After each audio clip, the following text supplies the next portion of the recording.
Strangely, however, the water had risen no higher than D-deck. Yeah, we're not even on a boat. God damn it! The flow seemed to have been stopped somehow, as evidenced by the surface of the water on D-deck, which was as smooth as glass. The prince knelt down and gently drew his hand across it. Perhaps this Zero fellow has used some sort of remote control to seal the watertight door lower down.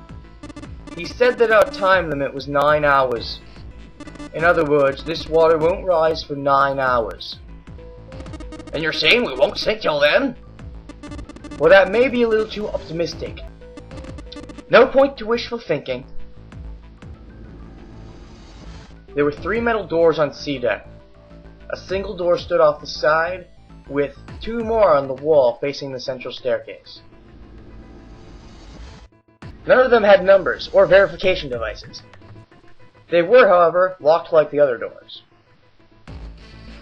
No matter how much they pushed and shoved, the doors refused to move. The mountain and the lion threw themselves against them a few times, but to no avail. I love it. I do love the nicknames, though. The door in the back had a keyhole. Of course! We need Sora. Is anyone here named Sora? Do they have a keyblade? A gunblade, maybe it would even do. Just above it was a strange mark in the shape— Wait a second! You're named Lion, right? Of course! You've got a gunblade! Just above it was a strange mark in the shape of a circle surrounding a dot. There were 2 other doors on C-deck as well, but it was clear they were elevators, as each had a button next to it with an upside-down triangle. Maybe they're just fucking with us and those are actual doors. They tried pushing the button. No response. Okay, these could either be here to, you know, be part of the replica that is the Titanic, or they could be actual doors. I don't know. I'll keep both options in the back of my mind. Apparently there was no power running to the elevators. To the left of the elevator door was a card reader. Oh, another card reader. I doubt this is a fake then. This is probably actually a thing I can open eventually. Strange mark on it. I doubt this is as simple as using our bracelets though. There's probably something else we need for this. I'll remember that these are here, hopefully. So yeah, in the main hall, there are these fancy elevator doors that can be opened. Alright. It looked like a lowercase h, with a dash drawn across the upper stem of the H. Junpei stared at it for a while. This is the symbol of Saturn. Saturn? Oh. Oh, okay. The other thing above the keyhole then was probably another one of those planetary symbols. It's an astrological symbol. Okay. So I take it you're a space chick. The mark on the other door, I think that was the sun symbol. Makes sense. They'd seen the same symbol on A-deck. Had they? There was a door on either. There was a door on either side of the stairs. The one on the left had a keyhole with a similar symbol engraved on it. Is that the moon? Oh, this is an Earth symbol. The horizontal line symbolizes the equator, and the vertical one represents the prime meridian. But the prime meridian's a lie! Junpei looked up at the ceiling. Oh, metal above us too. There was a great circle cut in it, perhaps for a skylight or glass dome, but had been filled with a gargantuan metal plate. The metal looked very solid. Anything short of explosive charge was unlikely to damage it. There were several. Actually, I'm going to keep that in the back of my mind. Anything short of explosive charge is unlikely to damage it. But the beginning of the game had explosives, right? Was that like foreshadowing? Like, we're going to get explosives at some point and have to blow this place up to get out? Maybe to get all 9 of us out somehow? I don't know if the game is going to be that nice that actually all of us survive, but possibly. I also don't know if this is one of those games that has multiple endings or not. I don't know. There were several windows along both sides of the ship, or at least there had been. So I'll keep that in the back of my mind. If we ever get explosives, that could be more than just, you know, simple talking. They too were covered with metal plates. In other words, we're fucking trapped! All the exits go nowhere. Junpei was not happy. What did you expect? You're dealing with a crazy psychopath who locked you in here. You should just do what he says for now. The girl with pink hair spoke up. Again, it looks more red to me. Reddish pink, whatever. The girl with red hair spoke up. That's what I'm gonna say. Jeez. Well, I'm sure they go somewhere. We just can't open them. Thanks for being a smartass. Then the mountain spoke. You don't know that. For all we know, they just open to walls or take us in circles. No. This crazy person, if you put those little boxes next to them that look like they actually open somehow, then they open and they lead somewhere, and it's important. This is a game. This is a crazy person, but he's gonna enjoy this probably, and he's probably gonna like go according to his own rules, you know, unless we actually find some way to fuck with his rules. As long as we don't do that, I don't think he'd trick us like that. But I could be wrong. The prince did not agree. No, I'm sure they go somewhere. Otherwise, what point would there be? And we can open them. Well, 2 of them at least.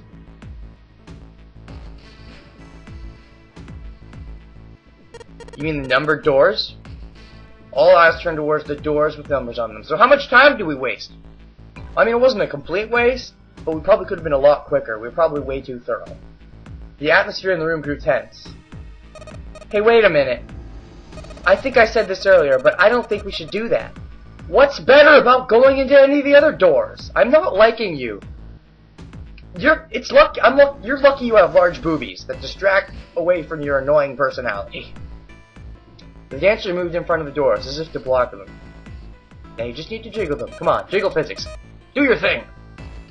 We have to be crazy to open these doors. What makes it any less crazy to open any of the other doors? If they can be opened, that's because the person is letting us open them, so what's the difference?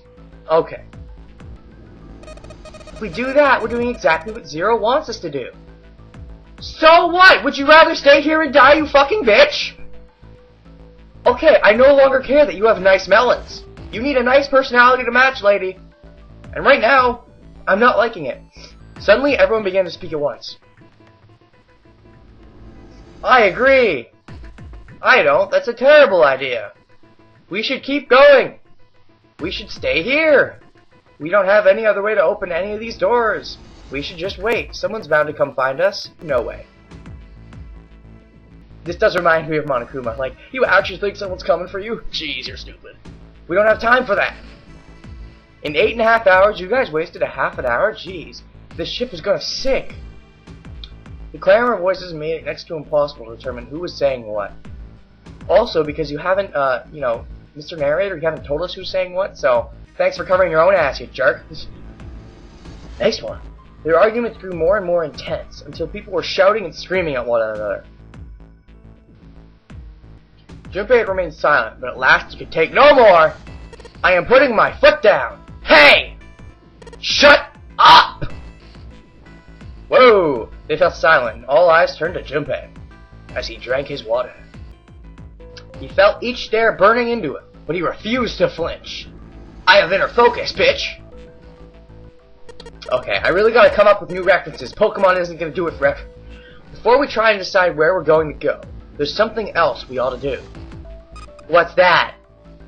We need to exchange information. We don't know shit about each other! We don't know anything about each other. I want to know who you guys are. Who you are, where you came from, why you ended up here. Like, if we're gonna work together on this, we should know each other's info. Don't tell me you aren't curious, too. Also, apparently some people here know about this game. Tell us about it, jeez. If people aren't gonna talk, there's probably spies amongst us. Or they have amnesia. That might be a possibility. And actually, that kind of throws my theory into a loop. Like, that 9 people here did something to him before. Okay, here's a new theory. There was a Nonary game in the past, held by some other crazy psycho. And the Zero now was part of it. He was one of the 9 people. And someone, or some people here, were also part of it. Which means it would have to be some of the older people, probably. I'm guessing. Although we don't know Zero's age. They could be fairly young anyways. And then, for some reason, something terrible happened to Zero, and it scarred him for life. And so he decided to do the 9-9 game again. Which would explain why the people who were there before and escaped probably are back into it, but it doesn't explain the rest of us. But that's just a theory floating in my hair right now. Zero was part of another 9-9 loner game in the past with some other crazy person. If that's the case though, maybe everyone else, other than Zero, went through amnesia for some reason. Something happened to them that caused them to lose their memories. But this Zero guy, either he didn't lose his memories, or he did, but he recently remembered them. If that's the case, one of us here might be the person who put him through that original Lonery game. Of course, I might just be looking way too much into this.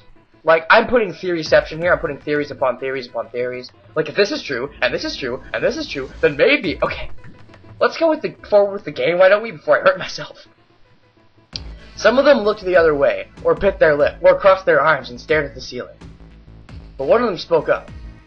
It was Akane. I agree. I think Jumpy is right. Jumpy? Oh, I'm sorry, I'm talking about him. I just call him Jumpy. His name is Junpei. She pointed toward Junpei. We're childhood friends. We went to the same elementary school. Wait! Stop! Don't tell us stuff we didn't ask you about. Zero's probably watching us right now. What are you gonna do if he's listening in? What are you talking about? Would that be bad? Yeah, would it? Hell yeah, it would! We don't know how much that bastard knows about us. Maybe he just picked a bunch of random people to kidnap. Not a chance in hell. If that is the case, then it'd be dangerous for us to let him know too much. If he got into my apartment somehow when it was locked and I left the window closed, then he did a lot of effort to do that. There's no way it was 9 random people. I'm certain he knows all about all of us. Of course, there's no way we would know that at the time.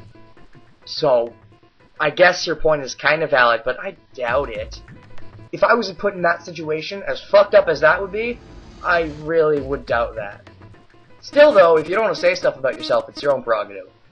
If Zero knows who we are, he could go after our families. Way to casually say you have a family. Unlike me, I'm a lonely bastard. Maybe he'd tell us he had him to get us to do stuff, you know? But we still need to know what our names are. Actually, I've been using some pretty comfortable nicknames up till now. It's gonna be hard to talk to each other if we don't have names. Alright, then why don't we have code names? Okay, so what, you're Mountain? To him, apparently, it seemed like the obvious solution. Code names. You know who likes using code names? Cops. Is he a cop? This could be completely random, but I've learned from my media classes that when you put shit like this in like any kind of story, like it seemed like the obvious solution, it could just be an offhand thing. It could be meaningful. I'm gonna go ahead and throw this out there. He's a cop. Codenames. Yeah, we'll each pick something.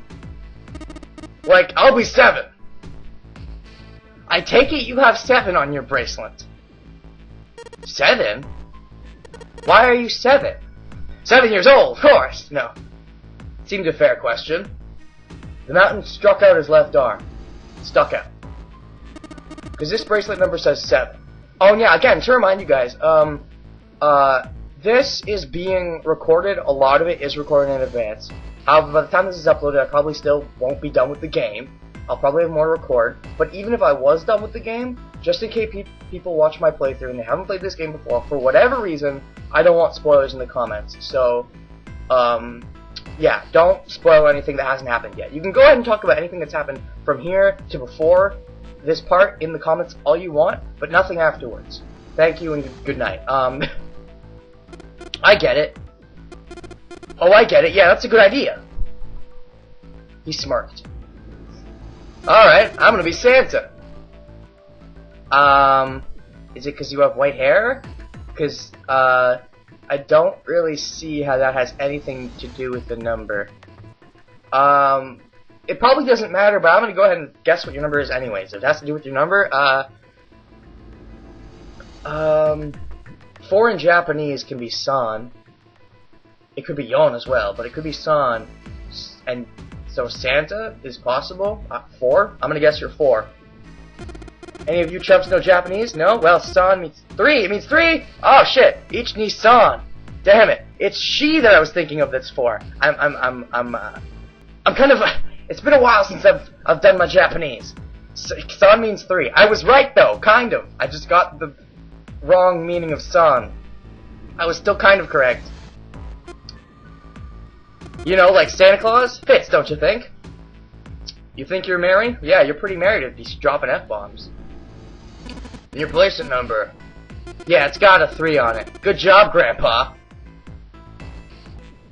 Just like the mountain had done, Silver thrust out his left... Why are you still calling him Silver? He's Santa, right? Why are you still calling him Mountain? He's 7. Sure enough, the face of his bracelet read 3. Oh my gosh, I've been going for this long. I'm just looking at the time now. I've been rambling a lot, but I just do that. That's something I do. And you know, if I extend the game, that's okay. I don't mind. It might kind of bug you. I might make the parts longer if I ramble too much. Right now I'm thinking 20 minutes apiece, but if I do long rambling sessions, I might, you know, extend them to 30. Like right now, I'm rambling. Very well then. I'll go next, shall I? My bracelet number is 1. Given that, I think Ace seems appropriate. Ace, huh? I'll be Lotus, then. As I'm sure you'll know, it has 8 petals. Yeah, because I totally knew that. Definitely. Which means, of course, that my bracelet number is 8. It's funny, because they look like boobs. Kind of. Square boobs. Well, if you do the circle 8, it looks like boobs. I would appreciate it if you would call me Snake. Let me guess, you're 2? Snake Eyes? My bracelet number is 2. Since Ace has chosen cards, I chose dice. Snake Eyes, clearly. Which is particularly relevant, given that I'm blind. Well, I called that right. It's not that hard to call, considering you have your eyes closed. I mean, no, that's just generic Asian stuff, right? Blind? Really? He kept his eyes closed during their entire ordeal, which suggested something strange, but here it said so casually. Yeah, if you come to most people with disabilities like this, when you come to know them, they tend to be really casual with their disabilities because they don't like making it a big deal. They don't like to think of it as a big deal, and after a while, it doesn't become a big deal. It becomes part of their natural life, and so they don't view it as a big deal. A lot of people don't realize this. A lot of people get insensitive around them, especially in forms of media, to make drama. But, yeah. Blind, wheelchaired, whatever, most people start to make it casual after a while. With some people, though, it kind of turns them crazy, but, who knows. Something of surprise. Also, just gonna go ahead and throw this out here. Snake is seeming extremely confident, and he's seeming extremely smug. It might be a red herring, it might not be any sort of herring, but I feel like he's definitely a possible candidate for spy, or actually zero, or played the game before, or something, if I had to guess. It was something of a surprise. Everyone seemed a little nervous at the Prince's proclamation, but no one seemed to know how to react to it. There was one person, however, who didn't seem to be surprised in the least. The little girl with red hair, right? Girl with pink hair. Whatever, same thing. I want to be Clover. Okay, I'd say 3, but 3's already taken, so 4-leaf clover. So you're lucky I take it? You know, like a 4-leaf clover. Good luck, right? Oh, God. I would hate to think this is ironic and she ends up dying. I hope no one dies, but that's probably not going to happen. Again, I don't know. Maybe there's multiple pathways, and one of them she dies, one of them she doesn't. I don't know. She right now she seems kind of, I don't know. I don't know much about her, but I like Snake, and assuming he's not some kind of evil spy, I hope he makes it out of this, along with pink hair or Clover. I'm gonna get Clover and Lotus confused a bunch. I can already tell you. Doesn't help they're both females. Looking almost bored, she held out her left hand. The face of her bracelet showed the number 4. They'd come around to Junpei. He held out his bracelet. I'm 5, but I guess you can just call me Jumpy. Alright, my number's 5, so my codename is gonna be... Well, I have one. It's not like there's any point to it now. The dancer cut him off in mid-sentence. But I want to be cool and have a codename like the rest of you. Like, okay, my number's 5, right? So I'll be Go. No, that's 2. I don't know. What's a good 5 name? Ah, it doesn't matter. I mean, we all know your name already. 5. I'll be Footlong. $5 Footlong? Like my penis? You're Jumpy. Or Junpei. Oh. Shit. Thanks a lot, Akane. I should totally say her name aloud, but that would be the kind of douchebag thing to do, and I kind of wanted to get her pants, I'm assuming, so I don't think I want to do that. Then again, I kind of want to get into the dancer's boobs. Although, her personality's not so great, so maybe not. Then you should also call me my name too. Because, I mean, it doesn't seem fair to Jumpy. You're thinking it's not cool for you to hide your name after you told us his? Akane fidgeted awkwardly. Don't worry about it, Akane. It's not a big deal. You had no idea. You were innocent, I think. Unless you're secretly Zero all along. I don't know. Or some kind of spy. I don't know. But, I doubt it. Any one of us could be at this point. Even me. No. What was I gonna say? Like, okay. Come on, Junpei. You better man up and tell her that she doesn't have to do it. Junpei decided he had to do something. What's your bracelet number? It's 6. 6. What's her name gonna be? I wish you gave us a name first so I can guess the number. It's easier. What could 6 be? I don't know. I couldn't come up with a good 5 one. She hesitated for a moment, then held out her left hand. After you'd claimed, the bracelet's face showed a 6. Junpei looked at it for a moment and thought. Alright then, why don't we call you June? January, February, March, April, May, June. Yeah, 6 months. June? Yeah, you know, it's the 6th month of the year. So you're June. Jumpy. Akane, needed? Needed. Is that a real word? Akane did something with her hands and looked up at Junpei, uncertain. He smiled back at her, reassuringly. Are you good with that? Look. She thought about it for a few more minutes, then seemed to come to a decision and gave Junpei a small nod. Oh my gosh, so much text. I'm gonna have to end this session soon, but Jesus, it's been nothing but text. Sorry, well, text isn't bad, but nothing but... There's been no adventuring. I haven't been able to actually gameplay yet, so... Their names decided, Junpei ran over them quickly in his head. 1 was Ace. 2 was Snake. Snake! 3 was Santa. 4 was Clover. 5 was Junpei's number. I feel like we're missing someone. Yeah! What's the, nerd with the afro? What's his name? Anyways. Akane was 6. Junpei had given her the codename of June. 7 was 7. G. He's got the most creative name. 8 was Lotus. And 9 would have to be the nerd with the afro. 8 of them, including Junpei, had revealed their bracelet numbers. But there was still one person left. Let me guess, he's super duper shy? He was the man with glasses and hair like a bird's nest. He hadn't said anything since they'd met on the stairs, and he didn't look like the sort of person who was inclined to conversation. Maybe he's been in the game before? He's being so quiet about it? His skin was pale, his breathing was heavy, and he was soaked with nervous sweat. He could just be super shy, that's also an option. His behavior seemed very suspicious, or perhaps simply emotionally unstable. Oh, he noted, simply seemed very suspicious. Oh, that makes me think, if because he said that, I feel like he is seeming very suspicious and not just emotionally unstable, in which case I think he has been through the game before, or maybe he knows something that the others don't, and he's trying to, like, he's very nervous about it, or, I don't know. I'm gonna guess this guy knows something. Difficult to tell. Whatever the case, it seemed clear that he had only a fingertip's worth of a grip on his sanity. The girl with pink hair, Clover, walked up to him slowly. She put her hands on her hips and eyed him suspiciously. "Oh yeah, look at that. Do a fancy pose." "What number are you?" He didn't answer. His bloodshot eyes twitched from person to person, and his breath came in hot pants. Hot pants? Not cold pants? "Hey, I'm talking to you."